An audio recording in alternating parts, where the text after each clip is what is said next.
Hi guys, I'm Botakoz. I'm a creator of Kazakhland. It's a bilingual platform about Kazakhstan in English and Chinese. So follow us, learn about the culture, history, language, and news from original Kazakhstan. So this project Portraits is dedicated to the stories of people who are in China from Kazakhstan or people who are somehow connected with Kazakhstan. So our today's guest is Nadia, Nadezhda. Is very, very interesting people. She's a marketing professional from Kazakhstan who is now in Hangzhou. She studied in London and she moved to Hangzhou 4 years ago. Am I right? Or 5 now, 5 years ago. 5 years ago. And she's a CEO and of social media and the marketing agency in Hangzhou, so called Silicon Valley of China. And so in this episode, we will talk about how she started her business, about marketing, about life in Hangzhou, life in China, and other projects. Nadia, I'm really honored to have you here, and thank you. Thank you for inviting me, and yeah, I'll be happy to share my experience and talk more about what brought me here and all the other stuff. Yeah. Thank you. So we will start from easy questions. First question: if you had choice between two superpowers, being invisible and flying, what would you choose? I'd say be invisible. Interesting. And what was the last gift you gave someone? The last gift? Oh, I gave my boyfriend a Games Boy, just like a PlayStation thing. Was it for New Year or? Yeah, it was Christmas/New Year's gift. Cool. And if you could compare yourself with any animal, which would it be and why? Ooh, that's. I think when I was a kid, I always wanted to be a horse, if kind of a transmission between animals and people existed. But yeah, I don't know. I don't often think about it. But maybe some animal which is quite resilient and is always on the outlook and exploration. And strong, fast. Yeah, and then maybe we'll slowly go to the traditional question, like how come China? Yeah, that's a lot more easier to that's a lot easier to explain. So I came to China 5 years ago. It's in 2017. I think I came, like, my story is a bit different from the typical story of a person which comes from Kazakhstan to China, because usually people come here straight after school graduation to do their bachelor's, or yeah, and then stay here for kind of prolonged period of time. But I did not. I came here as kind of already a beginner, young professional. So before that, I was, as you said, I was studying not in London, unfortunately, but in a Kazakh British Technical University, and they had a special program in cooperation with London School of Economics. So we had kind of professors coming to us pretty much 4 times a year, and we were writing all these crazy papers. So technically, I have 2 diplomas now. Yeah. And after that, I was working in L'Oreal, the beauty business giant, and I think 2 years into like brand management work, I was feeling like, you know, this feeling when you're just thinking, is that it? Is this kind of a thing? Am I just going to go to work for 50 years and then kind of have this known path of life? So I thought, if there is time when I want to try something new, then it would be that time in 2017. So I was a young professional. I still had kind of my master's to do. I had things that I had excuses to go on while traveling, and because I thought about it as kind of my one time when I can kind of escape the normality and go somewhere else. I thought it would be cool if I go to a country which has like a 180 degrees different mindset and different habits and just different way of living. So that's why I went to China. So yeah, fast forward was I think the decision making took me about a year. But in September 2017, I landed in Beijing airport and then transferred to Hangzhou to do my master's degree. Wow, cool. And what do you think? Is it better to study, like do bachelor degree first and do some work in Kazakhstan and then come to China, or it's okay to finish high school and after high school just come to China? I would say there is no one way, like one right way to do things, and it really depends on the person. For me, it was, I would say, at a stage of bachelor's, going to China and having bachelor's in China was not a choice really. So I had rather a Europe or like Kazakh British Technical University. So I stayed at home and I had an amazing bachelor's program. I still love it very much, and I think it's quite a cool program to participate in.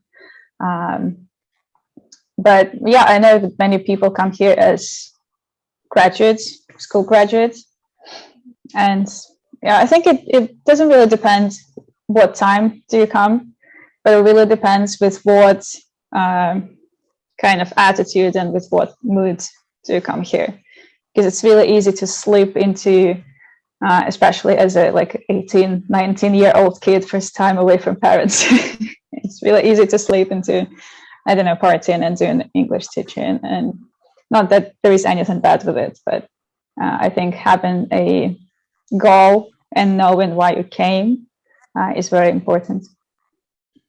Next question is, how did you decide to set up a marketing agency in Hangzhou, in China? That's also, well, that happened not that long ago. It happened in 2020 amidst the coronavirus outbreak. So I'd say moving to China in its entirety has been my attempt to have a different lifestyle rather than the one that I would have at home. So having kind of a freelance opportunity was always there. And when I think after a couple of months since I arrived, I started to network a little bit. And I met a couple of people who were interested in me as a professional, which was very, let's say, mind-blowing. Because as a young professional, and like having worked in a corporation, you kind of only know this way of having like climbing the career ladder from like junior marketing manager to senior marketing and so on and so on and so on. But having people being interested in what I know, like out of corporate, was kind of eye-opening for me. So that's actually how I continued.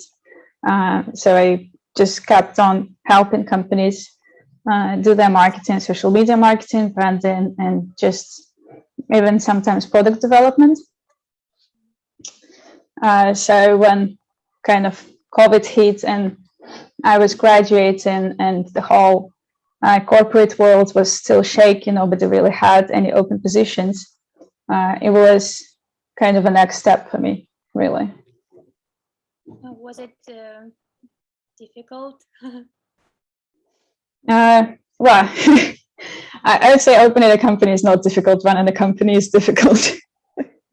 Because well, opening a company is easy, especially in Hangzhou. Here we have quite a few opportunities for beginning entrepreneurs. So there are plenty of startup incubators who are willing to accept you and pretty much do all the procedures for you. So I think all in all, it took about a month. Then it was about a month of going through a process of receiving entrepreneurship visa, which I got for 2 years. So yeah, I would say technically it's not a difficult process, but then I always say that entrepreneurship is very personal. So when you open a business, you just start to transfer all your personal qualities into your business, and then it is a whole, I would say, new path of understanding yourself and maybe seeing your disadvantages and seeing your mistakes, but they're just in business. So it's pretty much a self-discovery, which can be tough sometimes. Interesting. And did you receive any kind of support from Chinese government? You said about incubators. Is it like connected with government somehow? Yes, it is. So there are privately owned incubators, and then there are government-owned incubators. So I've been in a government-run incubator. So basically, the government in China, like in a district, would build a startup incubator center or innovation center or high technology innovation center. Like they have this very long names about them. And then they will give it to a management company.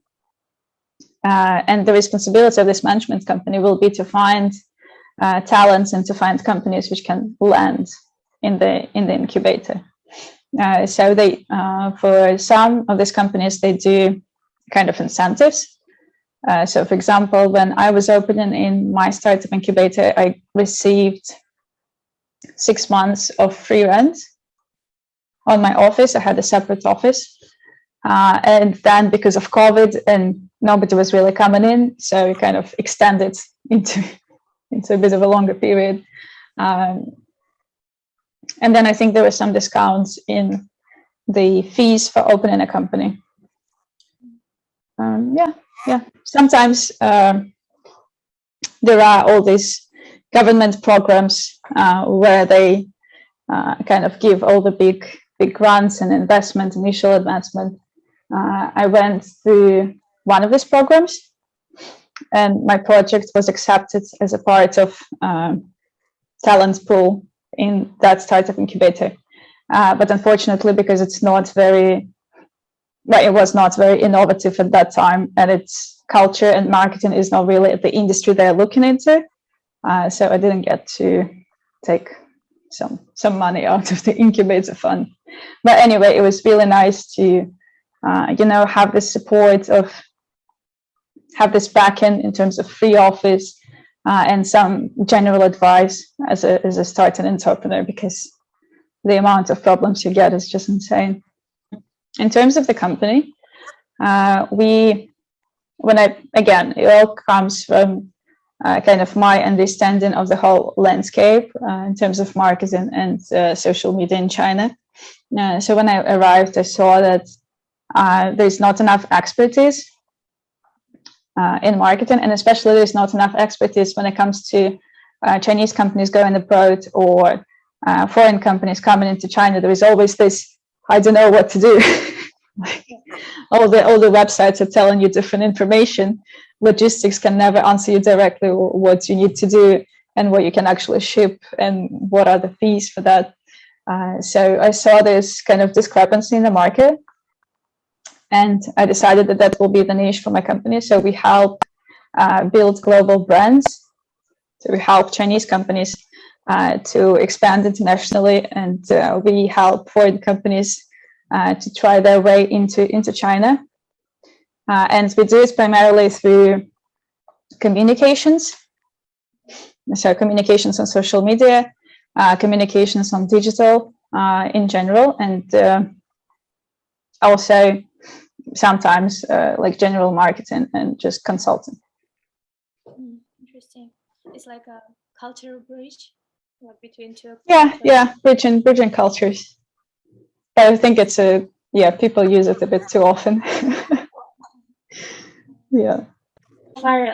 What differences do you see in doing marketing in China and Kazakhstan? I would say it's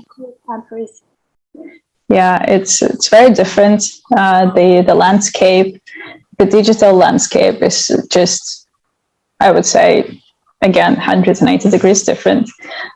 Because, well, at least when I was back in Kazakhstan, the e-commerce was not that developed. and the kind of mobile usage was just all starting. But at the same time, when you come to China, here we already had mobile payments, we had Taobao, we had 3-day delivery. Here people are very confident in the government. They have a very big propensity to spend. So yeah, I would say entirely different. It was a bit of a shock. It was like, oh, wow. That's interesting because so I'm graduating this year and I'm writing my thesis. It's about e-commerce in Kazakhstan. So I haven't been in Kazakhstan also like 3 years, like more than 2 years. And when I was there, e-commerce also was like starting to grow, like Kaspi, all this kind of stuff.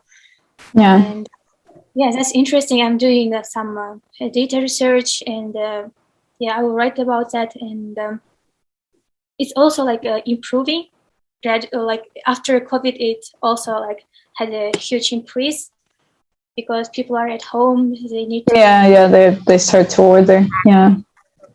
But I mean, there are great players in the market in Kazakhstan. There is the Choco family, Kaspi. I think even Kazkommertsbank is now starting something. Flip KZ. Like there are e-commerce platforms which are emerging, but I would say let's say the population opportunities are a bit different than what they are in China. And also, I feel like it is not a very big focus of the government.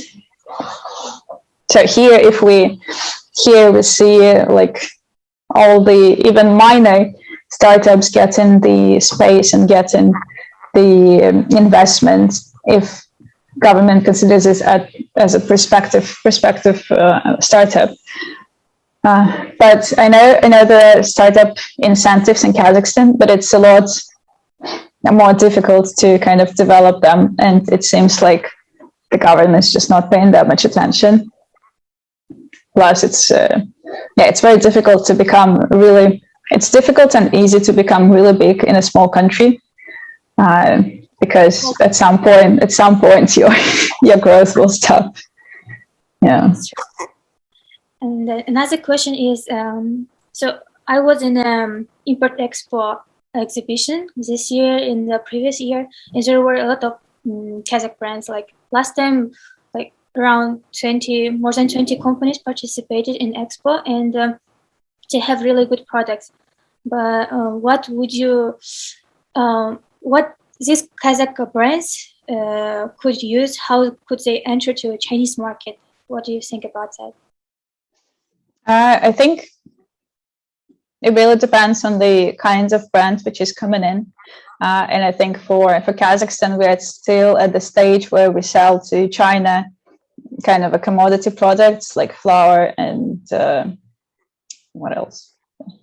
What flour is on my mind? Yeah, wheat, and maybe some raw materials. So I think if this kind of company wants to come into China, it's definitely very important to find a good partner with a good distribution system. And that's what I see when my clients are doing their job as well, because if you find a partner who is able to give you initial support and initial connections, China still being very much a relationship oriented business landscape. So if you have a partner, he will be able to open a lot of doors in front of you.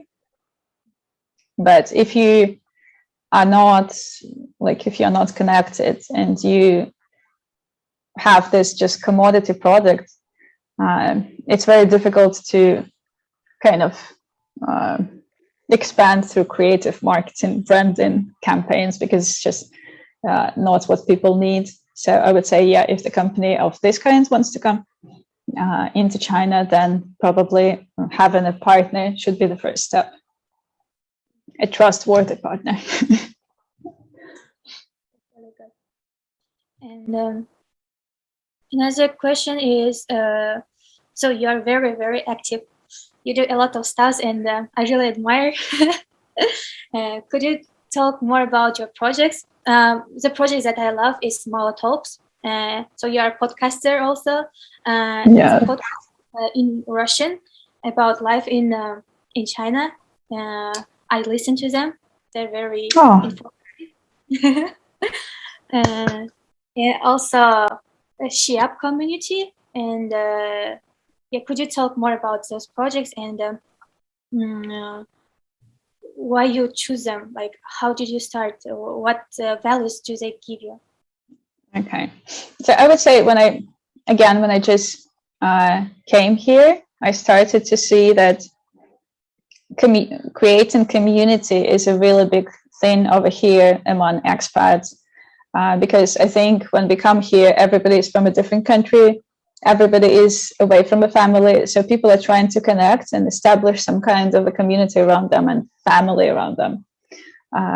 So I noticed that kind of creating a community is a big mainstream here in China. And then I would say I have an amazing community around me. I have really good friends.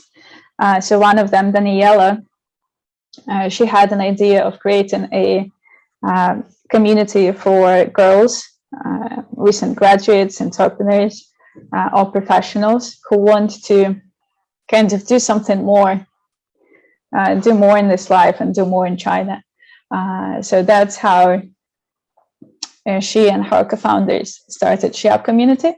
And I joined them as a marketing and social media kind of lead and leader, director or something. So there are 10 amazing girls in the team, and we've done a lot of events. We've done a lot of information sharing, and we just really try to help girls do what they want to do, because I think it's very important, especially I think we from post-Soviet countries, we have this we're not confident enough, and we have this doubt in our head, like, oh, maybe it's going to be not comfortable for someone, oh, maybe I'm too loud, or maybe this, or maybe that, and seeing other girls who are kind of struggling with the same with the same thoughts, but then still doing what they want to do, is really empowering. So I was really moved by the idea, and that's why we started doing all this. Now we are on a bit of a hold because we kind of got noticed. We expanded very quickly, and now we're doing kind of a legal part of having a community. When you're so big that you need to establish a company around it. But yeah, looking forward to more news about SheUP. And with MaoTalks, it's we started it with my friend Alexandra. She's from Ukraine, and at some point we were in the same office, just opposite each other every day, and we were talking like all the daily talks that you have. And at some point I was like, oh wait, we are talking about all this, but also we could share it to like people who either want to come to China or who have been in China and kind of have this nostalgia feeling. So that's how we started Instagram page in the beginning, and we were sharing the day-to-day struggles and some real-life footage from China and from like travels. Of recent events, situations in the Kazakhstan in the beginning of New Year, like 10 days of New Year. How would you describe the situation, and will it influence the Kazakhstan-China relationship, business? Well, I'm not going to make any remarks about that. Well, I mean, it's kind of I am not into politics myself, and I have kind of a very common point of view on that. Like, it tore my heart, really, when I was watching the videos, when I was reading the news, when my parents couldn't connect, couldn't text me anything, and I knew that there were cars exploded like 2 streets from where we live. So it was really a dreadful experience, and I'm happy that President took a very active measures against it, and now thankfully everything is kind of going back to normal. Yeah, I hope it doesn't, because it was kind of quickly resolved, I hope it won't have a detrimental effect on the economy and on international relationships between Kazakhstan and other countries. But I think, yeah, the only fact that it has happened really kind of shook both people living in Kazakhstan, Kazakh people living outside, and also the whole like politicians world, because we were kind of considered, I think, as a peaceful country, stable country. But now it might change. Oh, and I've heard a speech. I've heard speech of Tokayev, our president. It was inspiring, I would say. And there is a belief in the future that everything will be much better. And he's also a diplomat who worked in China also. And I hope the relationship between Kazakhstan and China will be better and better. Yeah. I think President Tokayev really done a great job in controlling this outbreak, and I hope, like, it looks like he has a bit of a different agenda compared to our previous president. So maybe, well, we have to hope. So I hope it will be better. And the last two questions. What is your advice for companies who are working on their marketing strategies, and your advice to those starting a business in China? I would say for companies who want to enter Chinese market, like there are different types of companies, and there are companies who are ready to invest and are ready to spend like 2 or 3 years working on their China expansion, China strategy. And then there are companies who maybe don't have it all figured out back where they started. And they just feel like China might be the answer to whatever problems they're having. And if they enter China and spend their 1 year trying to expand organically, then it will just, I don't know, skyrocket, and the life is going to be roses. I don't think it's a correct approach. China is an incredibly difficult market to develop in, especially if you are not a very well-known brand. So I would say before coming into China, it is important to have a good consultant who is not just trying to take money out of you, but also just trying to give a genuine advice and show you all the aspects of having a business in China. And for people starting career, do business in China. Starting business in China. Well, I think the key quality of entrepreneur is to get up when something bad happens and just do it all over again. So I just wish everybody more resilience, and just know that you are doing the right thing. And wake up every day with the feeling that today you're going to change something. Well, thank you. I think, we're going to wrap up, and it was a lovely interview. Thank you for being here, and do you want to say something? No, thank you for having me. I hope that this talk that we had will be helpful for people who will be listening to it, and if somebody can take out something from this talk today, then I think we've done a job.